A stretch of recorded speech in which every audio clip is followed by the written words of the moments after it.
We're going to review the import statement now. So to reuse other people's code in our own programs, we use the import statement. This is very similar to copying and pasting code from another place. In the previous course, we had used the CS in SC module, and to make things easier from here on in, there is another module that is called goodies, and we're going to use that from now on. And the point to note here is that CS in SC and the goodies module contain the exact same code, so you can use one or the other. Goodies, hopefully, is a little easier to remember. In this statement here, goodies is the name of the module. And a module, once again, is a collection of code that is contained in a separate file. And in this case, that file is called goodies. Goodies was developed by us here. And importing this module means you don't have to copy and paste the code, and you always get the latest version from the original creator, which is us. The star or the asterisk at the end of the statement there means that everything inside that goodies module is going to be copied across.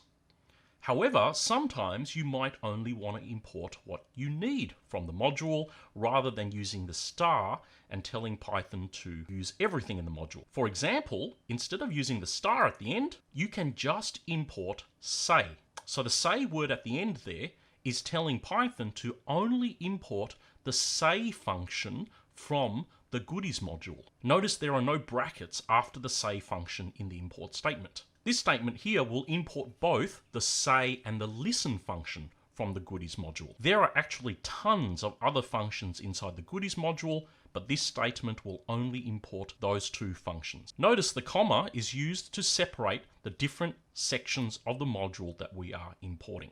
So by comparing these two lines of code, you might wonder, why would you want to import these functions separately when you can just use the star or the asterisk to import everything all the time?